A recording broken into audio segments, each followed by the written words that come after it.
Patriarcas e Profetas. Capítulo 47. Aliança com os Gibeonitas. De Siquém, os israelitas voltaram ao seu acampamento em Gilgal. Aqui foram logo depois visitados por estranha delegação, que desejava entrar em um pacto com eles. Os embaixadores representavam ter vindo de um país distante, e isto parecia confirmar-se pela sua aparência. Suas vestes estavam velhas e gastas, remendadas as suas sandálias, bolorentas as suas provisões, e os couros que lhe serviam de odres de vinho achavam-se rotos e atados, como que apressadamente reparados em viagem. Em seu longínquo país, que diziam estar além das fronteiras da Palestina, declararam eles, seus patrícios ouviram falar nos prodígios que Deus operara pelo seu povo, e os enviaram para fazer uma aliança com Israel. Os hebreus haviam sido especialmente advertidos contra o fazerem qualquer liga com os idólatras de Canaã, e surgiu no espírito dos dirigentes dúvida quanto à veracidade das palavras dos estrangeiros. Porventura, habitais no meio de nós? Disseram. A isto, os embaixadores apenas replicaram: Nós somos teus servos. Mas quando Josué lhes perguntou diretamente: Quem sois vós? E de onde vindes? Reiteraram sua declaração anterior e acrescentaram como prova de sua sinceridade: Este nosso pão tomamos quente das nossas casas, para nossa provisão, no dia em que saímos para vir a vós, e ei-lo aqui, já seco e bolorento. E estes odres, que enchemos de vinho, eram novos, e ei-los aqui, já rotos. E estes nossos vestidos e nossos sapatos já se têm envelhecido, por causa de um muito longo caminho. Tais asseverações prevaleceram. Os hebreus não pediram conselho à boca do Senhor, e Josué fez paz com eles, e fez um concerto com eles de que lhes daria vida. E os príncipes da congregação lhes prestaram juramento. Assim se estabeleceu o tratado. 3 dias depois, descobriu-se a verdade. Ouviram que eram seus vizinhos, e que moravam no meio deles. Sabendo que era impossível resistir aos hebreus, os gibeonitas recorreram a esse estratagema para conservar a vida. Grande foi a indignação dos israelitas ao saberem do engano que lhes havia sido impingido. Esta indignação aumentou quando, após 3 dias de viagem, chegaram às cidades dos gibeonitas, próximas do centro do país. Toda a congregação murmurava contra os príncipes, mas estes recusaram-se a romper o tratado, embora conseguido pela fraude, porque lhes havia jurado pelo Senhor Deus de Israel. E os filhos de Israel os não feriram. Os gibeonitas haviam se comprometido a renunciar à idolatria e aceitar o culto a Jeová, e a conservação de sua vida não era uma violação da ordem de Deus para destruir os idólatras cananeus. Portanto, os hebreus não se comprometeram pelo seu juramento a perpetrar pecado. E se bem que o juramento fosse conseguido pelo engano, não deveria ser desrespeitado. O dever a que fica empenhada a palavra de qualquer pessoa deve ser considerado sagrado, caso não a obrigue à prática de um ato mau. Nenhuma consideração de lucro, desforra ou de interesse próprio pode, de qualquer maneira, afetar a inviolabilidade de um juramento ou compromisso. Os lábios mentirosos são abomináveis ao Senhor. Aquele que subirá ao monte do Senhor e estará no seu santo lugar é aquele que, mesmo que jure com dano seu, não muda. Provérbios capítulo 12, verso 22 e Salmo capítulo 24, verso 3 e Salmo capítulo 15, verso 4. Permitiu-se aos gibeonitas que vivessem, mas ficaram como escravos ligados ao santuário, a fim de fazerem todo o trabalho servil. E naquele dia, Josué os deu como rachadores de lenha e tiradores de água para a congregação e para o altar do Senhor. Tais condições eles aceitaram com gratidão, cônscios de que haviam estado em falta e alegres por adquirirem a vida, fosse qual fosse o modo. Eis que agora estamos na tua mão, disseram a Josué. Faze aquilo que te pareça bom e reto, que se nos faça. Durante séculos, seus descendentes estiveram ligados ao serviço do santuário. O território dos gibeonitas compreendia 4 cidades. O povo não estava sob o governo de um rei, mas era governado por anciãos ou senadores. Gibeon, a mais importante de suas cidades, era uma cidade grande como uma das cidades reais, e todos os seus homens valentes. Uma prova notável do terror que os israelitas haviam inspirado aos habitantes de Canaã consistia em que o povo de tal cidade tivesse recorrido a um expediente tão humilhante para salvar a vida. Mas teria sido melhor aos gibeonitas se houvessem tratado honestamente com Israel.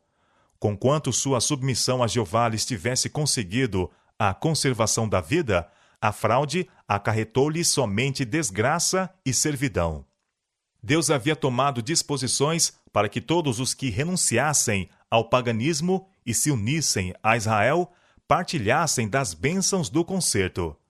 Estavam incluídos na designação o estrangeiro que peregrina entre vós, e com poucas exceções, essa classe deveria gozar de favores e privilégios iguais ao de Israel. A instrução do Senhor foi: e quando o estrangeiro peregrinar contigo na vossa terra, não o oprimireis. Como natural entre vós será o estrangeiro que peregrina convosco. Amá-lo-ás como a ti mesmo. Levítico, capítulo 19, versos 33 e 34. Com relação à Páscoa e à oferta de sacrifícios, foi ordenado: um mesmo estatuto haja para vós, ó congregação, e para o estrangeiro que entre vós peregrina. Como vós, assim será o peregrino perante o Senhor. Números capítulo 15, verso 15. Tal era a posição em que os gibeonitas poderiam ter sido recebidos, não fora o engano a que tinham recorrido. Não era pequena humilhação para aqueles cidadãos de uma cidade real, sendo todos os seus homens valentes, fazerem-se rachadores de lenha e carregadores de água por todas as suas gerações. Haviam eles, porém, adotado a aparência de pobreza, com o fim de enganar, e esta se lhes fixou como distintivo de servidão perpétua. Assim, em todas as suas gerações, sua condição servil testificaria do ódio de Deus à falsidade. A submissão de Gibeon aos israelitas encheu de pavor os reis de Canaã. Deram-se imediatamente passos para tirar-se uma desforra daqueles que fizeram paz com os invasores. Sob a chefia de Adoni-Zedeque, rei de Jerusalém, 5 dos reis cananeus entraram em confederação contra Gibeon. Seus movimentos foram rápidos. Os gibeonitas não estavam preparados para a defesa e enviaram uma mensagem a Josué em Gilgal: não retires as tuas mãos dos teus servos, sobe apressadamente a nós e livra-nos e ajuda-nos, porque todos os reis dos amorreus que habitam na montanha se ajuntaram contra nós. Josué capítulo 10, verso 6. O perigo ameaçava não somente o povo de Gibeon, mas também Israel. Aquela cidade dominava as passagens para a Palestina central e do sul, e cumpria ser conservada, se queria conquistar o seu território. Josué preparou-se para ir logo em socorro de Gibeon. Os habitantes da cidade sitiada haviam receado de que ele repelisse o seu apelo, por causa da fraude que haviam praticado. Mas visto que se tinham submetido ao governo de Israel e aceitaram o culto a Deus, ele se achou na obrigação de os proteger. Não agiu nesta ocasião sem o conselho divino, e o Senhor o animou àquele empreendimento. Não os temas, foi a mensagem divina, porque os tenho dado na tua mão. Nenhum deles parará diante de ti. Então subiu Josué de Gilgal, ele e toda a gente de guerra com ele, e todos os valentes e valorosos. Marchando toda a noite, trouxe suas forças diante de Gibeon pela manhã. Mal haviam os príncipes confederados reunido seus exércitos em redor da cidade, quando Josué se achou sobre eles. O ataque resultou no completo desbarato dos assaltantes. A imensa hoste fugiu de diante de Josué pela garganta da montanha, acima, para Bet-Horon, e, havendo galgado a altura, lançaram-se do outro lado, pela descida em precipício. Ali, uma tremenda saraiva irrompeu sobre eles. O Senhor lançou sobre eles do céu grandes pedras, e foram muitos mais os que morreram das pedras da saraiva do que o que os filhos de Israel mataram à espada. Enquanto os amorreus continuavam na fuga precipitada, no intuito de encontrar refúgio nas fortalezas das montanhas, Josué, olhando do alto, viu que o dia seria curto demais para a realização de sua obra. Se não fossem inteiramente derrotados os seus inimigos, de novo se arregimentariam e renovariam a luta. Então Josué falou ao Senhor, e disse aos olhos dos israelitas: Sol, detém-se em Gibeon, e tu, lua, no vale de Aijalon. E o sol se deteve, e a lua parou, até que o povo se vingou de seus inimigos. O sol, pois, se deteve no meio do céu, e não se apressou a pôr-se, quase um dia inteiro. Antes do cair da noite, a promessa de Deus a Josué fora cumprida. Toda a hoste do inimigo havia sido entregue em sua mão. Por longo tempo, deviam os eventos daquele dia ficar na memória de Israel.